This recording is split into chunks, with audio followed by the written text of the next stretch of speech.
Welcome to Nightmare Echoes. Listen, scream, and embrace your horror obsession. In this episode, Steven and I continue our found footage journey with 2007's Paranormal Activity. At what point in a relationship do you tell your partner you're being haunted? How does this movie match up with the others in the series? And which ending did you prefer? Next week on the podcast is Pitch Black, but for now, Paranormal Activity.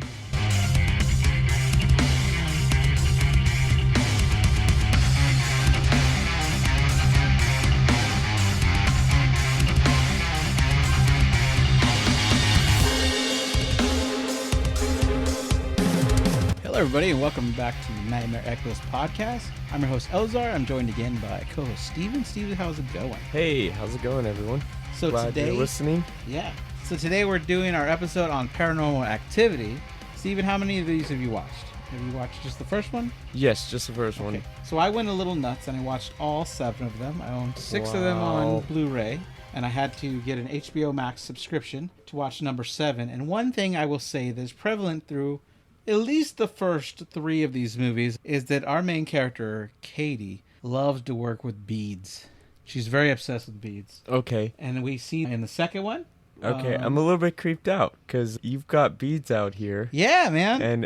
And you're working with them. And I know what happens in this movie, so... Well... Are you feeling okay? So, slight spoiler alert for nightmares? the others. In the... You're funny. So in part 2, it's kind of about Katie's family, and we see that Katie gives everybody necklaces in her family because she's always working with beads. She always gives them bead jewelry, which is pretty cool. Part 3 is a prequel, and so we see Katie as a little girl, and she's like, "Hey, let me show you my beads."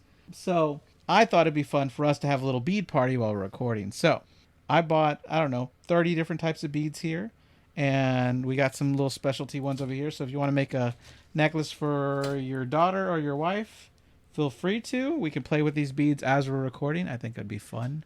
Yeah. Have a little bead party. Yeah. Katie and her friend were doing that in Paranormal Activity, so... Exactly. Sounds great. Well, there's your string. You got to tie that first in on a knot so you don't just lose them. Just a heads up, I am working on these beads here, and I have had nightmares, so I don't know if you want to leave this place before something happens. Well, I don't have a lot of cameras set up, so I'm not going to antagonize this thing. And I'll tell you one thing. I will not own a Ouija board. Okay? My kids know that they're not allowed to have one in my house. So I'm not going to be antagonizing no spirit. Yeah, we're skipping ahead a little bit here, but yes, Micah did have the Ouija board. Yeah. Anyway, well, let's talk about this movie, right? Yeah. I thought there was a very slow beginning to this movie. It picked up really fast at the end, but then the beginning is basically Micah, who's the main male actor, whose real name is Micah. Also, his character name is Micah, and he's just gotten this really nice camera and microphone for recording some paranormal activity that seems to be happening in the house that he lives in with his girlfriend. Yeah, so he's the typical male skeptic in these movies, where you have a guy who doesn't believe their girlfriend or wife or significant other telling them that something crazy is happening in this house. So he thinks it's funny, he thinks it's a fun joke, and he thinks it'd be a grand old time to just get some of this footage on tape. So that's what he does. He buys a fancy camera. This camera is massive. It has a big light on it, big microphone on it, which is pretty crazy. Big lens. Yeah, he's really spent some money on this. This is like a camera you'd probably use on a movie set or something. Right. Okay, but before we go too deep into this real quick, I want to talk about how this movie came to be. So it was originally shot on a budget of only $15,000. It was then acquired by Paramount Pictures and then modified some more with a new ending, and they put an additional $200,000 into this movie. Right? Wow. From the $15,000 they originally shot for it. Now, DreamWorks' plan was to remake the film and give it a bigger budget, but have the same guy directing. But he said that they could do that, but first he wanted them to test screen it at some colleges. So they did this, and then these people in these colleges loved this movie so much that they decided to just go ahead and go with it. And so they were testing them in these different screenings. They would tell people, hey, if people were hearing about this word of mouth, and they were saying, if you want to see this movie screened in your city, you need to tell people that you want to see it. So the movie spread word of mouth. It ended up in about 12 different colleges. Word kind of really spread through the internet. They eventually were able to release it in theaters. At first, they only released it to 33 locations, and it first made $500,000 in the box office in that first weekend. By October 6th, they announced that they were going to do screenings worldwide. So it was officially released to everywhere October 14th, 2007. Or at least everywhere in America. And then by November, it was showing all over the world. And I was a little bit confused about this because I saw 2009 listed for a lot of places too. So why was 2009 listed for Paranormal Activity on some internet sites? Oh, I think you're right. Hold up, I apologize. But it was, first aired right. It first aired in colleges in 2007. That's what it was. Right, but it took that long, for the word of mouth and for them to distribute it for it to actually be released worldwide. So I apologize. Yeah, so 2009 took a couple of years for it to go, but it eventually in the box office made $108 million, and then another $85 million internationally for a total of $194 million, which Paramount bought it from them from only $200,000, which or something like that, right? Which is crazy, right? Somebody made money. Yeah. The movie opens up. We have something that says Paramount Pictures would like to thank the families of Micah Sloan and Katie Featherstone and the San Diego Police Department. So the setup here is that this tape is evidence, and that someone in the police department has gone through and edited it all so that they can make it into something that's watchable, something that's like less than an hour and a half, but tells the events that happened. Because Micah, or as Katie pronounces it, Mika. Yeah, I was saying Micah. I know, Katie I do. says Mika. Yeah. He's been recording for a long time, so there's a way more footage than we actually see. So the idea here is that the police have gotten it. This is evidence. They've edited it down to something that is watchable for an audience so we could see what happened here. So in the start here, Katie is driving home in her car, and she runs into Micah, who lives there with her, and he shows off his big camera. She thought he was going to buy one, but thought maybe he was going to buy one that was a little lighter. This one has a giant microphone on it, as I said, and a big light. He makes a passing comment that he wants to capture whatever paranormal phenomenon is happening. What a perfect opportunity to say the title, and he did not. She keeps asking how much he spent on it, and he said he spent about half of what he makes in any given day. Well, half of what he made today because he's a day trader. Day trader. And he must be doing pretty well because they had a nice house. They have a nice house. It has a pool in the backyard. He's a young guy, too. And she's a student, so she's probably not contributing much, if anything. So, yeah, he's doing pretty well for himself. So right off the bat, as she's walking up the stairs, he's filming her butt, which embarrasses her, which makes this a fun scene. Later in the kitchen, Mike explains that he plans on figuring out what's really going on and how to deal with it properly. He has a knife and motions that he'll take care of it himself. Like, I got this. And that I liked. It's sort of classic horror, this big kitchen knife, wielding it around. It's in, like, Halloween and a lot of other movies where you just see this big kitchen knife. Right. And it's sort of just bad omen at this, because you always see it towards the beginning of the movie. Something bad's going to happen. Yeah. But I wanted to mention that I really liked Katie and I'm going to call him Micah's characters. Yeah. I thought that they had, with the way that they've done this film, it's with the found footage, it's hyper realistic. They're very believable. I mean, I could totally see them in real life as Katie and Micah as a couple, real life couple in this home. Yeah.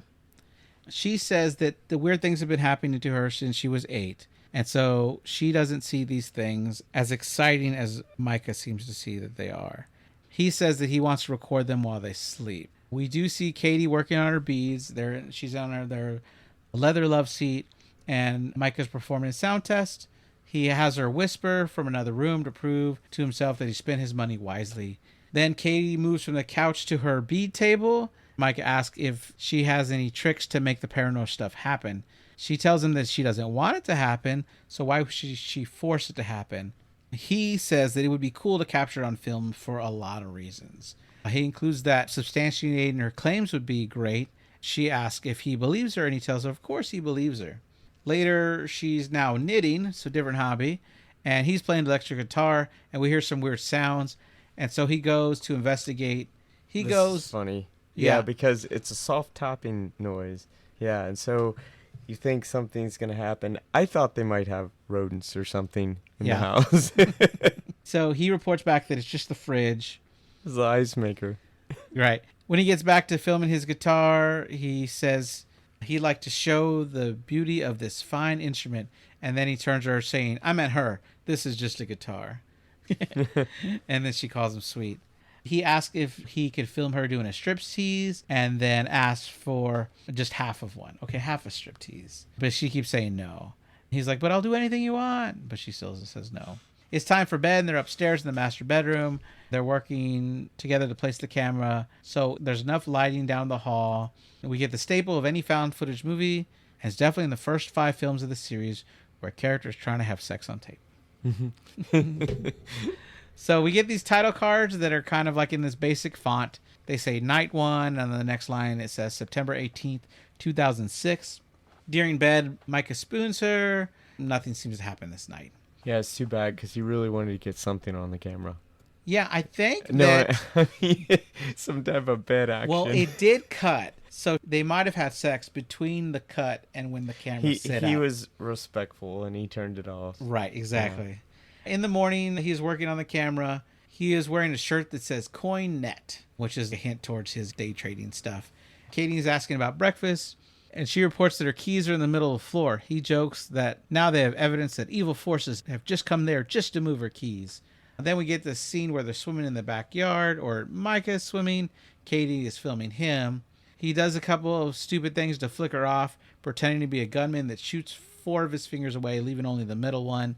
She comments that she loves most about him is his maturity. Back inside, Katie's reporting that today is the day that the psychic is coming. Micah, of course, does not take the idea seriously and wants to play spooky music to welcome him when he arrives. And here in the scene, he talks about trading stocks. I wanted to say, though, in that pretty much all of the found footage that made the final cut from the police, there's something going on in there. So even night 1, which I think is September 18th, if I remember right, Yeah. at 2:08 a.m., there was a low humming noise. Okay. And so that seems to be a theme throughout these clips that they've saved, is there's this strange, like, humming sound or growls or thumps. Right. That type of thing. So when the doctor arrives, Mika wants to be an ass. The doctor wants to get to know them. We find out they've been together 3 years. Mika jokes about them being engaged to be engaged, which Katie finds annoying because he just hasn't popped the question yet. We find out that Katie's a student and is an English major. We get confirmation here that Micah is a day trader. The doctor says that many times these type of things turn out to be squeaky houses or something very normal. But he wants more information on how she's experienced this before living in this house. And she tells him her whole backstory, that when she was 8, she lived with her family, shared a room with her younger sister, Christy, who was 5 at the time, and they both experienced it, saying that they would wake up to a shadowy figure that was at the foot of her bed, but that Christy could see it too. And we meet Christy in Paranormal Activity 2, and we see them both as kids in Paranormal Activity 3. She goes on to say that her childhood home burned down, but they all got out, but they lost everything. The doctor asks if they ever determined the cause of the fire, and she says no. She says at the age of 13 it started happening again, and periodically, and now for the past few weeks, the events have started to ramp up. It was interesting, though, what I caught here was when Katie was 8, things started to happen to her, and it wasn't just this house that they're in now, but there's clearly a lot of things happening. They mentioned lights were flickering, water turns on and off, banging and scratching sounds. Again, are you sure you don't have rodents? Yeah. Call pest control. Micah asked the doctor if there's anything they could do to get rid of it, and he says that's why he's got the camera, and that here is when Katie first expresses not wanting him to film these events. The doctor tries to tell Micah that the entity could feed off of negative energy because Micah is so freaking negative. That's my comment, right? Yeah. At some point, the doctor, who's a psychic, determines that this is a demon that's in their home. And because of that, he says that his expertise is more about ghosts. So I think he was kind of also shying away from providing them any additional help or advice. Right. Yeah. So Micah here, though, makes a mean joke that's saying if they don't need negative energy, that means Katie's mother shouldn't visit anymore. And she gives him this evil look. And I want to point out that this seems like an inaccuracy in the film, because we learn in other films that they lived with their grandmother after the age of 8. So their mother's no longer in the picture. So unless Katie and Christy ended up calling their grandmother mother, as some kind of respect for raising them, it feels like a continuity error to me. It could be that Micah was just being an ass and And he knows her mother isn't around. just being an ass That's because true. he was, Yeah, as the Dr. Psychic put it, he's antagonizing. right. And he does a lot of antagonizing later. So as you said, he points out that this is a demon, which is not his specialty, and he gives them the name of Dr. Johann Averies, who's a demonologist. Micah jokes around about like that's an actual profession, like how stupid it is. And then he says, why can't they just get a Ouija board and communicate with it to find out what it wants and what it needs to do to leave? And the doctor says that's a bad idea because it's obviously what it wants is Katie, and trying to communicate will cause the demon to think you want to let it in because you're inviting it to come communicate with you. As the doctor leaves, Micah won't even let the door close before he starts throwing insults, which obviously just piss Katie off. Upstairs, Katie is brushing her teeth. Micah says that she's glad they are doing something about it and she wants to call the demonologist tomorrow. Micah wants to promise that she not call the guy because he doesn't want to put up with a legion of Jesus freaks. Katie says that she will wait to call him, but if it gets worse, she's going to call him. Micah then asks for them to film them having sex, and she says that, Again. yeah, that she will have sex with him if he turns off the camera. He doesn't want to turn off the camera while she's going to pee, and he looks in the camera and makes a joke about Dr. Johann, a demonologist, and then the camera shuts off. So in bed, he tries to tell her the camera's off, but she doesn't fall for it. Then the camera cuts off, and then it's back on after the sex, where he embarrasses her by saying what she just did was illegal in 12 states because she is a wild animal. Then we get night 3, which is September 20th, 2006. During the night, the footage speeds up to show as time is passing, and it resumes around 2:09 in the morning. We see that the door closes a little, and then it returns to its normal spot. And there's the humming noise and a growling sound here. Okay. I had the audio up, and during these clips, that humming noise was pretty constant whenever the demon was making some type of move or something. Okay. Yeah. So then it speeds up again to 6:14 in the morning where the alarm goes off. Who sets their alarm for exactly 6:14? Well, he said he was going to wake up at 6. And I was like, well, did he hit the snooze? I was trying to figure out what happened there. Yeah. But yeah, maybe he was just hitting some random buttons to randomly, Yeah. get up around 6-ish. Every day he nudges it 2 more minutes, so tomorrow he'll get 2 more minutes of sleep maybe. Yeah. In the morning, he shows her the footage of the door moving. Micah comments that he told her this was a good idea, and he asks if she can get the ghost back, but she says she wants the ghost to go away, not to get it back. Later, Micah's playing the guitar, and Katie screams. He starts to run towards her and grabs the camera first, but when he gets there, there's just a small spider. Katie comments that he ran to get the camera before going to help her, and he very humanely puts the spider on a piece of paper and takes the spider outside without harming it. Yeah, she was going berserk. Yeah. Lots of screaming. There is a similar scare in part 2 that has to do with something in a toilet. Interesting. Later, Micah is taunting the demon while swinging the door back and forth, asking if this was part of its master plan. In bed, Micah is reading a book titled Devils, Demons, and Witchcrafts, and it seems to think that because he's reading this book, he's basically an expert now. He doesn't seem to care what the doctor said. He goes on to say the demons suck, and they only exist to cause pain. He's excited about it, and he downplays the worrying because he believes he can take care of it. Now, we've already heard what the Dr. Psychic has told them, but he comes to his own conclusion from his research that it is definitely a demon based on what he's reading. Katie then says that she knows it's new to him, but it gets worse and she wants him to stop filming. He brings up an interesting point that she didn't tell him that she had this thing following her, so he thinks he has some say in this. And she asks when would have been a good time to say it, on our first date? And he says no, but maybe on the 15th or the 30th, or at the point where they're maybe moving in together would probably be a good time to tell him. And while I don't agree with Micah much in this movie, I do say he's correct. If you're being haunted by something that is going to affect your significant other, probably the time to tell them is when you're thinking about moving in together. I do agree with him there. I don't agree with him with filming it and driving her crazy, but I do agree with it there. Maybe it was all in her head. Well, then... Yeah, that's probably what he thinks, right? I think that's why he's researching it so much and making all of these sarcastic jokes is because he really thinks it's made up, it's not real. I want you to watch the rest of these because I want to be able to relate to all these other characters in the movies, because this is a trope throughout at least the first 4 of them. And it's ridiculous when sometimes people show actual camera evidence of something happening and the person still doesn't believe it. I think it's funny the different ways they have to do it in the franchise to keep it fresh every time. Then we see that Micah can set the alarm from the master bedroom, which I think is kind of cool. My house can't. You got to be at the front door to set the alarm. He's doing pretty well. Yeah, he's doing pretty. You're not wrong. Yeah. All right, night 5, September 22nd, 2006. About 2:55 a.m., Katie wakes up from a nightmare, and then banging happens downstairs. Micah does go to investigate. Katie follows with the camera. When they get back to the bedroom, Micah taunts the demon, saying, "Is that all you got?"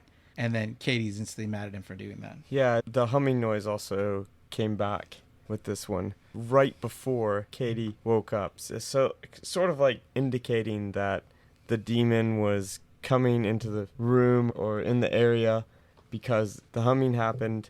And then shortly after, that's when she abruptly woke with the nightmare. The next day, Micah asks Katie if she's okay, and she says she's creeped out. Later, Katie has a friend over named Amber, and they're working on beads together, kind of like we are now. Micah wants to interrupt their girl time, and Eva cusses at them when they won't stop their activity to listen to his investigation. He then plays back sounds, which he says isn't any known language, nor sounds from a street or a dog. He tells them that he is going to go out and get a Ouija board, but both Katie and Amber say that's a bad idea. Yeah, there's a muffled whispering sound caught on the microphone. And Micah's just, at this point, he's saying that he just wants to communicate with it. But I do think he's antagonizing the demon here. He's saying things like, "Is that all you got?" he's a troublemaker. Definitely. He makes a promise that he won't buy a Ouija board. And those are his exact words. "I won't buy a Ouija board." Later, Mike is taunting the demon again, saying that nothing interesting happened and asks if it's scared. Katie tells him to stop, but he keeps on adding the demon is worthless. Night 13, September 30th, 2006. So right after all of this taunting, night 13 happens, and there's a lot of activity. Thumping noises. I turn the audio up again, and there's a shriek and a crash. And at this point, Katie's sobbing, and Micah shouts, "Fuck!" They get downstairs, and there's a big chandelier that they have. It's going back and forth. And this is definitely something that happens again in Paranormal Activity 4. There's a lot of chandelier activity. Back upstairs, Micah sets up the camera, and they hear something else. Micah puts his ear to the floor and is trying to listen, but nothing comes of it. The next morning, Micah continues to be excited and states that he hopes that the guy shows them some more grade A shit. But Katie repeats that he should not be messing with it, and it scares her that he doesn't take it seriously. Yeah, Katie's taking this very seriously. She's taking everything seriously. She brings up the point again that they should not have the camera because these things were not happening before they had the camera. But Micah says that they should because of all the cool stuff going on. And then Katie's like, "No." So then he changes it to disturbing. Yeah. Micah starts asking out, "Is something here? Where did you come from? Do you have something you want to say in English this time?" He asks, would he be happy if he used a Ouija board? And then he follows up with the Mighty Python and Holy Grail questions. There's, interestingly enough, when he asks a question about the Ouija board, there is a recorded growl. Like it's trying to communicate something, and he's just trying to communicate at this point. So, but I did catch that, the Mighty Python's quest for the Holy Grail. What is your quest? What is your favorite color? Yeah, I love that. Night 15th, October 2nd. About 1:36 in the morning, Katie gets out of bed, turned towards Micah, and stands there watching him as the clock fast forwards to 3:30 in the morning. Then she walks downstairs. That's crazy. She stood there staring at Micah for almost 2 hours straight, and the humming noise happened right before she got out of the bed again. Yeah. But that's just nuts. And then she leaves the room. And then we cut to Micah searching the house looking for her. It's still nighttime. She's sitting in the back patio on the swing. He's worried that she's too cold. She says that she's fine and doesn't want to go. So then he says he will stay outside with her, but he just needs to grab a blanket because it's freezing outside. So he goes inside, and then he hears a loud bang, like footsteps, and goes upstairs to find the TV on with static. So the next morning, he's showing their footage, and she doesn't remember any of these things happening. He thinks it's maybe she was sleepwalking. He says that the demon could be trying to scare them, and they shouldn't let it. But Katie says it's working because she is scared. He says that they need to just stay strong, and adds that if she were to bring in the exorcist, it'd only make things worse. And he's so annoying because he thinks he's an expert in this stuff, which drives me crazy. So I'm catching that he's very egotistical. He's a typical egotistical male, and he has to do this and figure it out on his own, and he's gonna take on this demon. Then we get the scene where he brings in the Ouija board. But Katie said no. Well, she's made him promise that he wouldn't buy a Ouija board. Well, but that was his promise, but she said no. Yeah, no. I know. Oh, completely. He's being a dick. He says, oh, I promised I wouldn't buy one, but I just borrowed it. And we have 10 minutes before we're supposed to go out on this date, so why don't we just do the Ouija board real quick before we have to go? So she's obviously pissed off. They leave for the date. While they're gone, we see the board moving on itself. Wind starts blowing in the room. The board catches fire.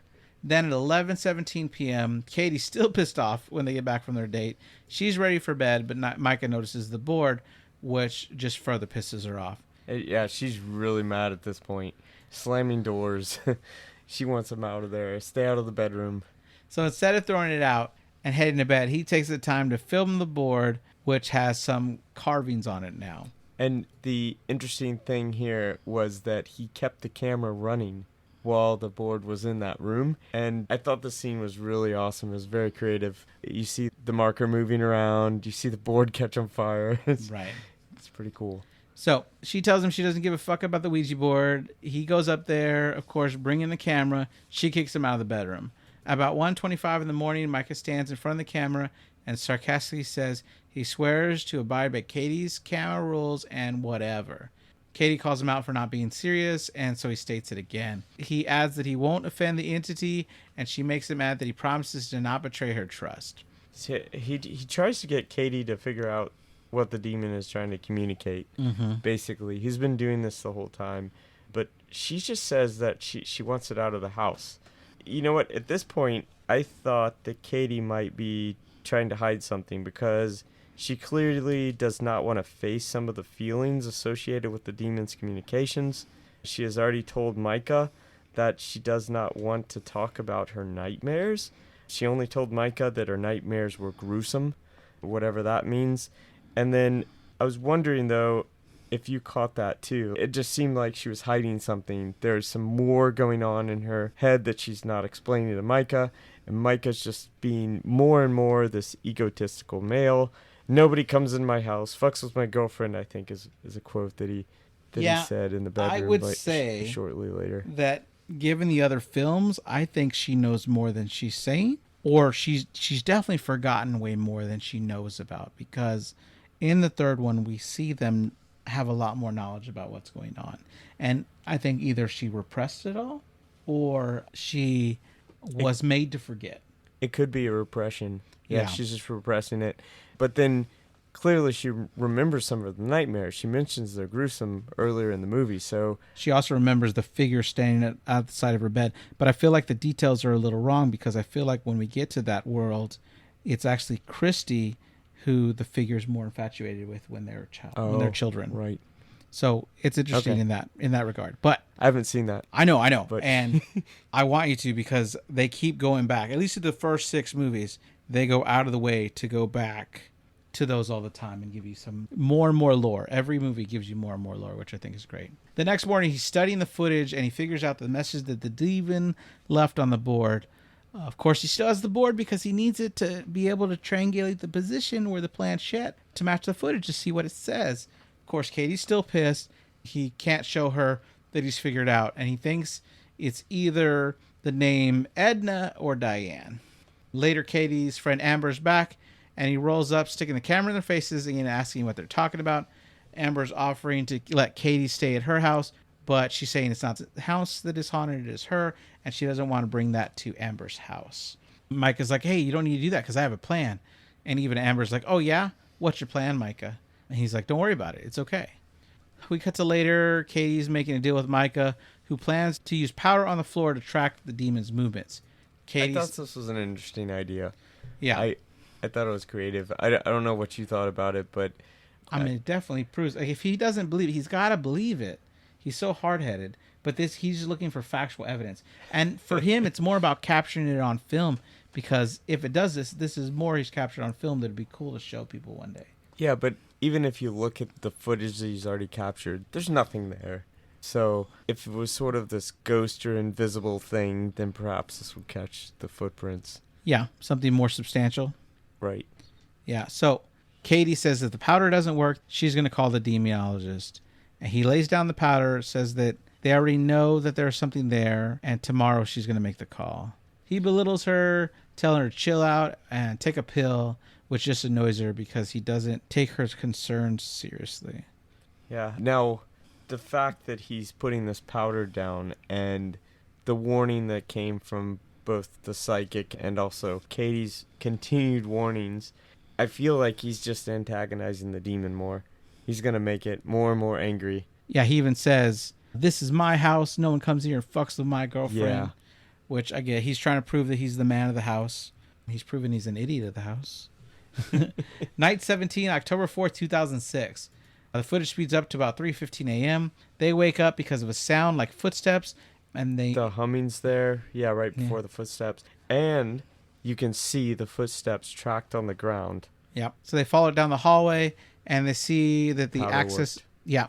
And then they see this access panel to the attic is open. Katie doesn't want him to go up there, but he says he's just going to look, so he goes to get a ladder. He sees something stuck in the installation, so he goes to retrieve it even though she doesn't want to, and what he brings down is a burnt picture of Katie from when she was a little girl. That's insane. Yeah, when Micah goes up, that humming noise started again. And then the fact that he pulls this burnt photo that you can only imagine was at her house that burned down when she was Right. a little girl. Yeah, we get more of a backstory on this photo in Paranormal Activity 2, but I won't ruin that for you. But I just want you to know Thank it's you. there, yeah. Back in bed, Katie is crying, and Micah reveals that it was sitting in the attic directly over their bed. Later, after some coffee, Micah shows her the footage of the footsteps, and Katie wants to know what Micah's plan is. They lack sleep, and it's really getting to them at this point. He doesn't seem to really have a plan. She says she's going to call the demonologist. Micah wants to talk about it because he claims that he's in control of the situation and that he's making a lot of progress. But she points out that the demon wanted to put the footprints down. There's no reason the demon had to put the footprints down because he's been here the whole time. Right. Katie's looking very depressed at this point, and she calls Dr. Avery's, Yep. who's a demonologist, and Micah's opposed to it. Yeah, so egotistical. He's adamantly opposed to it. And Katie tells him that he is powerless, which just pisses him off even more because he's already egotistical. Because he's a man, baby. And yeah, Micah has a big problem with that. Yeah, and we find out that the demonologist is not available, so they make another appointment for Dr. Fredericks to come over, and he's going to come over the next day. Then we got to night 18, October 5th, 2006. The lights turn on downstairs about 3:53 a.m., and then footsteps can be heard. As Micah gets up, lights turn back off, and then a door slams.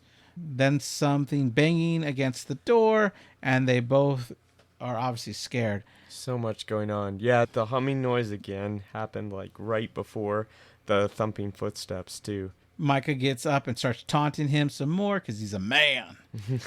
While walking around and taunting it, more banging occurs, and they both lay back down, and they're obviously scared. Yeah, Katie's having a full-blown panic attack. And she tells Micah not to open the door, but he doesn't listen, of course. Right. Yeah. The next morning, Katie seems to be struggling to stay awake, and he lets her lay her head down so she can sleep because she is scared to sleep alone. While they're eating takeout, they hear another big bang. Micah goes to check the mirrors because it sounded like glass. Katie then tells him that the picture of the wall with her and Micah on it have a big crack in the center, and it's where Micah's face is. Micah's like, "How come my face is scratched and yours isn't?" Yeah, there's 3 scratches like all over across his face. Yeah, that's I'm like, I wonder interesting. why it is, Micah. Maybe this demon doesn't like you. Then Yeah, Katie, does he? Well, let's talk about this. So, does he want her to also be harmed? he's an Is idiot. that? That's yes, right? Hey, hey, equal rights here. Shouldn't you be harming my girl too? So then Katie says that she feels some breathing on her, and then her hair does move. She runs downstairs, wanting Micah to follow, but he doesn't. He walks around instead, filming everything because he's trying to see if he can kick its ass, because that's gonna work. I like that hair moving. I thought it was a nice effect because she said it's here and it's breathing on me and I can feel it breathing on me and her hair moves. I thought it was a really nice effect. Yeah, I would say throughout this series, the cool effects that they do get cooler and cooler. Oh each movie. right, like each. Oh okay, Yeah, the whole because series. they This have one to was good. outdo themselves each time, Right. right? Now some are better than others. Some people really think 6 is really lame. Some people don't like 4. I thought it was fun. 5 though is, I would see, the best one. I mean, after these original 3, because 4 was kind of a letdown to a lot of people. 5 really brought it back and was amazing. Mm-hmm. I want to tell you why, but I won't right now. I thought that you were just talking about the effects in this movie because things start happening more and Yes. more at this point, like Right, bed right. sheets moving. But I I am- think yeah. the next scene. I do agree that. But in part 2, there's some cool tricks they do in a kitchen. Part 3, there's some crazy stuff that happens in a dining room. They also bring in a cool gimmick of the guy in that movie takes apart an oscillating fan and mounts a camera so that the camera turns so he can capture 2 rooms at once. And so as the camera's away, you're always worried when you turn back, are you going to see something in this room that wasn't there before? That's really good. Oh wow, That's what I'm telling you. Really, We need to have a creative. day where we just come and watch totally. these all together. Yeah, I used to love doing stuff like this as a kid. Yeah. Where I would take the speed wire, something that's this sort of transparent, and or like a fishing line, and you just hook it to something. And you can have it move. You can frighten people. So he does eventually go downstairs. Katie's pacing back and forth until the doctor comes in. When he comes in, he instantly feels wrong. He says he's angry and he doesn't want him there, and he leaves so fast. And Micah at this point is like, hey, you can't leave us here. And like all of a sudden Micah's scared and he wants help. He again tells them that the Dr. Avery's will be back in the country in like 3 days, so it'll be fine. And this wasn't his area of expertise because he's into ghosts and not demons. Exactly. So that night, Katie is laying in bed crying, and Micah is trying to comfort her. Night 19, October 6th, about 1:34 a.m., the entity moves the comforter so that Katie's feet are exposed. There's a low humming and tapping noise too, like right before the bed sheets move. Okay. Yeah, the bed. About 3:04, a light comes on from the upstairs closet, then turns back off again. We see a shadow move across the door. Then a noise More- wakes her up. More humming and tapping right before the lights, and then the lights turn on and off. I wrote all these down. There's so much happening. Then there's a low breathing and a growl, and then Katie wakes up abruptly and says how she can feel it breathing. That's crazy. So he gets him walking around where she said it was at, but he can't actually do anything. He tells her there's nothing there, but she tells him something is definitely wrong. The next morning, she says she can feel it watching her. She wants him to do something. And watching the footage again, he sees the blanket move and then the shadow. He does some research on the website he found that shows a woman named Diane from the 1960s had a similar story happen. When Katie asks what things happened, Micah reports that it had similar events around the age of 8, and then her house burned down. Then she saw shadows. The woman called an exorcist, which just made it worse. And he believes that someone gave her the name Diane through the Ouija board to warn them and for them to go find information about this woman. So Micah's big plan now seems to be to just wait it out, saying that since it has gone away before, that it'll go away again, and trying to exorcise it will just make it worse. But I find like Micah's just going out of his way to find evidence that her ideas were wrong. Like, oh no, exercising is just going to make it worse. Yeah. Which is annoying. Egotistical again. Yeah. Later, she's studying, and Micah wants to discuss another idea, and she's tired of having the camera face and asks him just to turn it off for 5 minutes. When he doesn't, she puts the book away, and he won't stop following her. She asks him again to stop. He throws in her face that it's her fault that the demon is here, not his, and then he tells her to go ahead and hang out with her friend upstairs. Later, she's on the floor crying, and he goes to comfort her, but of course, since we are seeing this, it means he couldn't do it without bringing the camera with him. She says sorry, and he tells her she hasn't done anything wrong. Night 20, October 7th, About 4:32 a.m., Katie is pulled out of bed. She is dragged out of the room while screaming. Then the door slams. Down the hallway, yeah, and the door slams. So then Micah's in the bedroom, and the door's shut between him and Katie, who is being dragged down the hall. He goes down the hall. They play a tug of war with her body. He's able to free her. And then they run back to the room and they cower on the floor. Now downstairs, it's still nighttime. Katie says that she wants to get a hotel room, and Micah says that he will, that they won't stay here another night until they figure out what's going on. He then asks if he can film her back, and she shows us what looks like a large bite mark, which I will say we do see in other movies. They're very prominent in the second one, and then again in Paranormal Activity, the marked ones. But they do agree to leave the house at this point. He says he'll get a hotel room. So after packing the car, he goes to get Katie, who is sitting on the floor against the wall. She doesn't seem to be asleep, but Michael struggles to get her up. She's like falling asleep. She's leaning against the wall while she's sitting on the floor, but she's holding a cross. Yep. Which has made her hand bleed. Because she's holding it so tight. Yeah. Now, at this point, I was wondering, is it because she's holding it so tight? Or was it because there was a demon in her or something like that? Because I thought it's because she was holding it so tight. Sort of like searing her for flesh. Yeah. But I don't know. He is able to get her up, but isn't able to get her out of the house. We then see him lighting the fireplace, saying, fuck this shit, I'm done. He burns the cross and he burns the picture. Right, yeah. Yeah. Now Katie's back upstairs in bed. Micah tells her the car's ready, they can go. But now Katie says she doesn't want to go and asks if he'll stay with her. And he's confused by this. As he leaves the room, he's probably to unpack the car. Katie says to no one we can see, I think we'll be okay now. And then she smiles and closes her eyes. Very creepily smiling. She didn't smile pretty much throughout this entire movie until this point. Or at least not like this. Yeah. There wasn't really much smiling. So now we're on night 21, October 8th, 2006. I think we'll be okay now. It's 1:27 in the morning.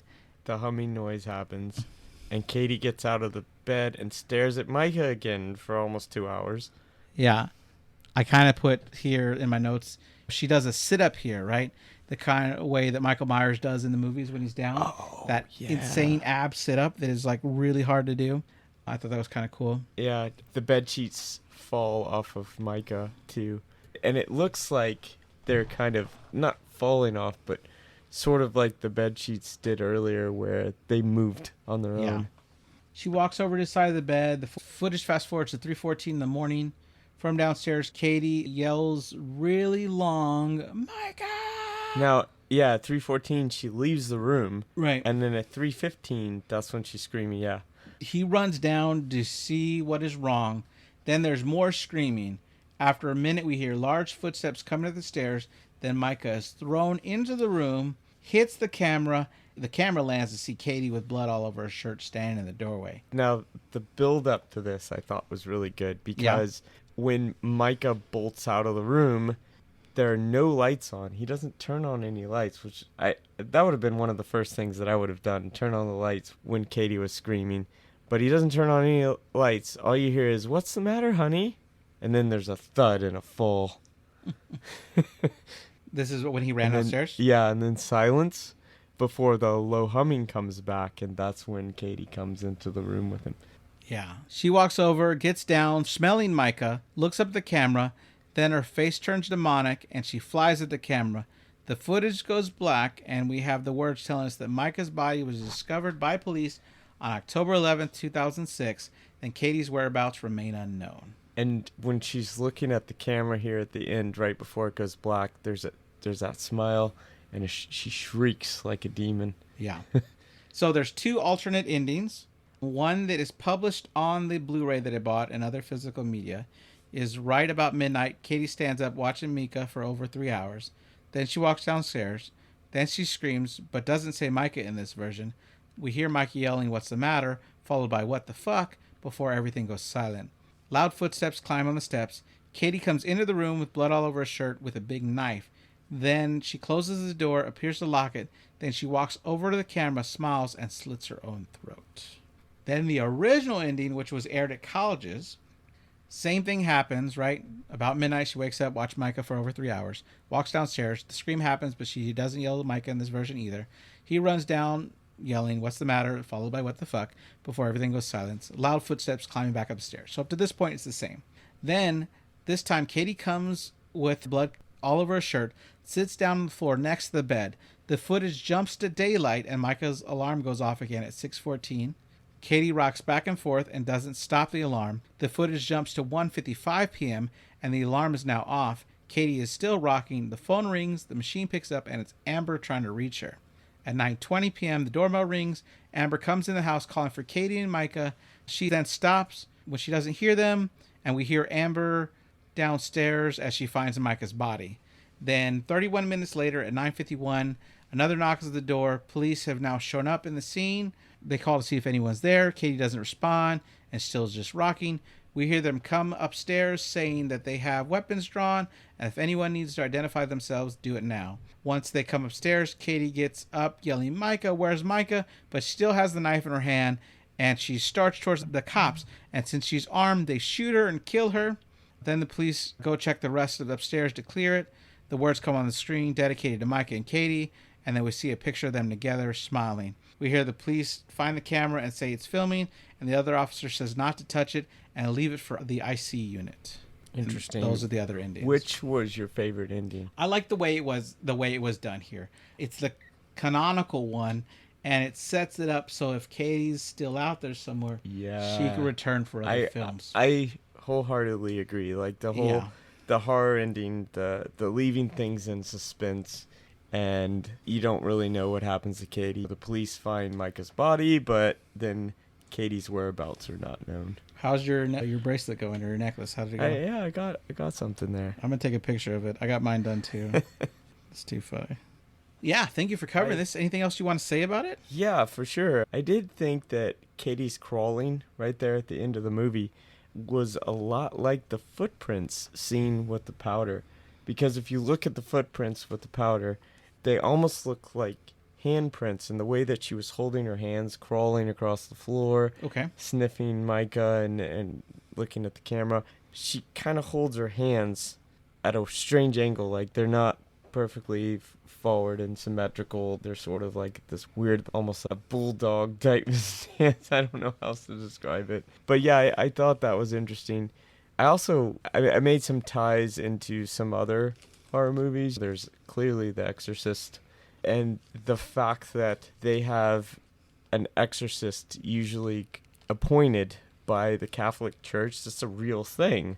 Yeah. They really have exorcists that would drive out demons, and they, interestingly enough, I found out when I was reading that during an Easter baptism, they mention as part of the prayer that, do you denounce Satan? Do you denounce? And then they'll go on to say, do you denounce the things that go bump in the night? And it reminded me of all the little noises that are happening throughout this movie. And it's like, okay, yeah, we're going to get rid of that demon for you. But unlike The Exorcist, the couple seeks out professional help, but they never really have this priest or Catholic person come into the house to exorcise. Right, and I wonder if they would have brought one in, if it would have done anything. I would argue that if they would have done it sooner than later, maybe they would have had more of a chance.